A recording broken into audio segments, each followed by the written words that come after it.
บายดีจ้าพี่น้องใครสบายดีเด้อวันนี้ก็ออกมาหัวมาสวนพี่น้องจ้าออกมาสีเขาอันสีเขาซ้องชอบพี่น้องตอนนี้ก็สีแล้วเนาะเอาห้ามลงไปเกลือหมูแล้วก็สิไปย่างงัวแล้วก็สิลงไปเลาะหาเห็ดปวกเริ่มก่อนพี่น้องปากไม่แดงไม่มีแรงเดินภาษาสีกล่องก็สีเติมดิบก่อนจ้าสีเอาห้ามลงไปไว้ให้หมูแล้วก็ลงง่ายงัวแล้วก็ลงไปเลาะหาซองหมูเห็ดปวกก่อนพี่น้องอันเห็นเลยจิ้วถ่ายลงเฟซได้เห็ดปวกอันผัวเพิ่นเก็บเห็ดปวกมาเนาะเขาก็สิลงไปเบิ่งอยู่สวนเพราะว่ามันเคยออกดาวเก็บเหมือนนะออกหน่อยก็ดอกกระเดียเนาะมองหนึ่งนะ4 ดอกมอง3 ดอกหอนบอกพอปนซ้ำแล้วเอามาซี2 สอบตอนนี้ก็ซีแล้วพี่น้องจ้าช่วงนี้ก็เงียบเงาเนาะบ่มีเขาซีเฮากะบ่มีฮัมบ่มีเขาปลายขายก็บ่มีเงินใส่ธุรกิจโฮงซีเฮาก็เงียบเงามาช่วงสิเจ๊งแต่พี่น้องจ้าเขา2 สอบเขาก็ได้ทำประมาณ10 โลนี่แหละแต่ว่าบ่ได้ขายพี่น้องเขาสิเอาไว้เกลือหมูน้อยนี่เต็มถังเลยเนาะเขาสิเอาไปไว้เกลือหมูพอดีทำเบิดพอดีทำเกลือหมูเบิดพอดีเขาก็สิบ่ได้เอาไปขายจ้ะเอาไว้เกลือหมูไว้เกลือไก่หมูตัวหนึ่งหมูแม่เป็นใหญ่ทอนเพิ่นสิเลี้ยงไว้เอาลูกมันพี่น้องเดี๋ยวสิเลี้ยงไปเรื่อยๆเนาะแต่เก่าก็เคยเลี้ยงอยู่แต่ว่าเลี้ยงมันใหญ่แล้วปัดขายอย่างสินะ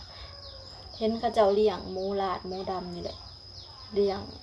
เป็นแม่พันธุ์พ่อพันธุ์เลยสิได้ลูกออกมาก็คือแบบเป็นราคาพี่เนาะตัวน้อยๆเนาะกันออกมาก็ตัวละ1,000 บาท1,000 กว่าเลยเห็นซุ่มอาเขาเจ้าเลี้ยงเขาเจ้าได้เงินแท้ๆปัญญาทอนก็สิลองเลี้ยงเบิ่งแต่ว่าเขาเลี้ยงตัวน้อยก่อนเนาะเป็นสิเลี้ยงไว้เป็นแม่พันธุ์พี่น้องมันกินห้ำดีกินห้ำเก่งแบบนี้ก็เป็นตะปวดเลี้ยงอยู่ปัญญาทอนละปะแล้วก็สิลงไปเบิ่งน้ำกันพี่น้องเขาหน้ากะเขากะกำลังออกกำลังงามห้อนอบอ้าวขนาดโอ้ยลืม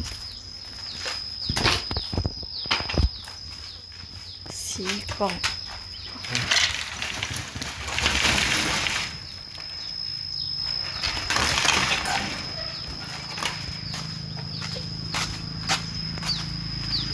บ่มีแดดแต่ว่าห้อน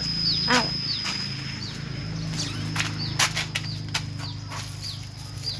เลิกเขากับกล้วยเอามาให้หมูเขาเย็นเขาแห้ง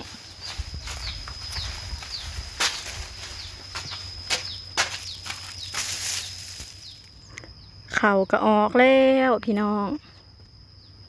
จบเจือออกงามจบเจือตอนหวานแล้วนะคืนนักแล้วหวานแล้วผัดผลเทลงมา2 คืนอย่ามันหนาวอย่ามันบ่ออกไอ้บางว่าหวานรอบที่2ถ้าบ่ออกก็คือตกกะดำเอาวสัตว์ดีที่มันออกมันยังออกหายจบเจือพี่น้องเอ้ย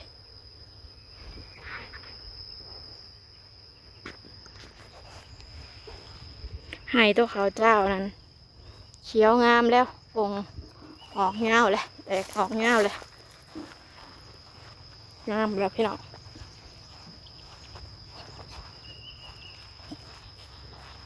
ขาวเจ้าให้น้อยหวานกับเบิดปนี2 คนได้ในหายขาวเจ้ายาวเลยเด้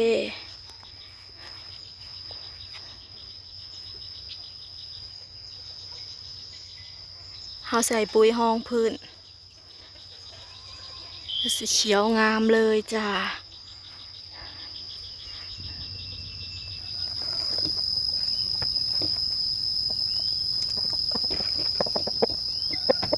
จบโอ้ยมันต้องใช้สิ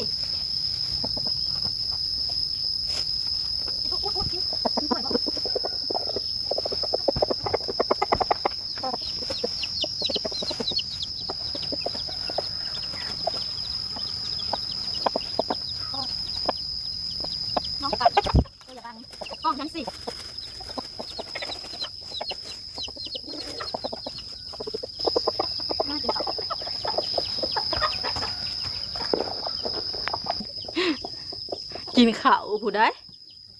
พี่น้องเอ้ยกินเก่งได้กล้วยนำมาให้เพิ่นกล้วยมันอยากเละปุ๊กินเก่งมากไงไวๆ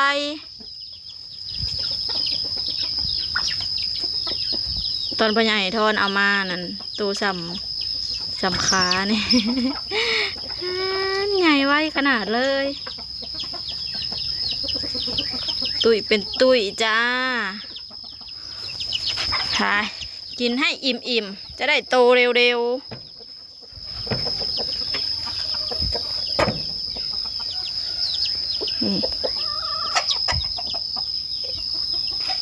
ไก่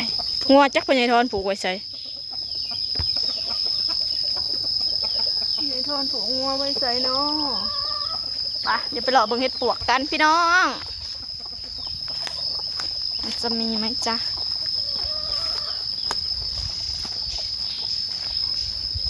ต่อยหมองม่วงมากินสมบ่หมองม่วงอยู่หน้าบ้านชวนกำลังเป็นมากพอดีกินส้มโอ้ยเย็นลงมานี่ก็เย็นจ้วยเลยเย็นจ้วยเลยจ้า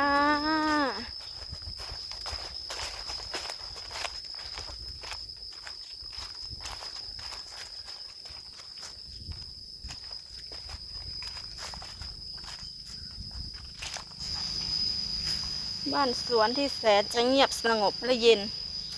ลมรื่นมากขอเบิ่งหน่อไม้ก่อน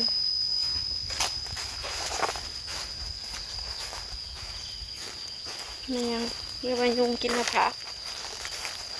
หน่อไม้ก็ยังบอกมือเบี่ยงนองผมมี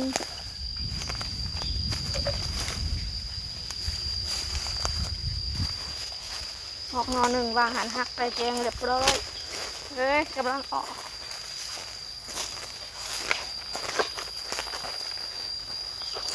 เห็ดปวกอยู่ที่ไรกัน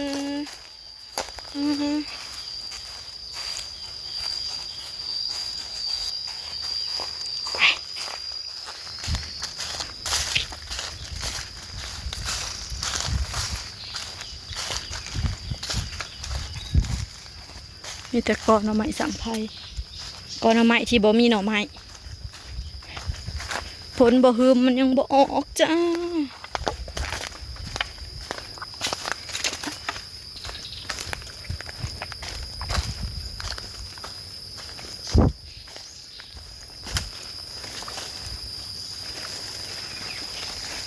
แต่เก่ามันเคยออกนี่ในเหงาลำไยต้นนี้พี่น้องไปเห็นในเฟซบุ๊กครบหอบจากปีเนาะ2-3 ปีคืนหลังมันออกแถวนี่แหละเห็ดปวกแต่ว่าปีนี้น่าจะไม่มีนะจ๊ะไม่มีวี่แววเลย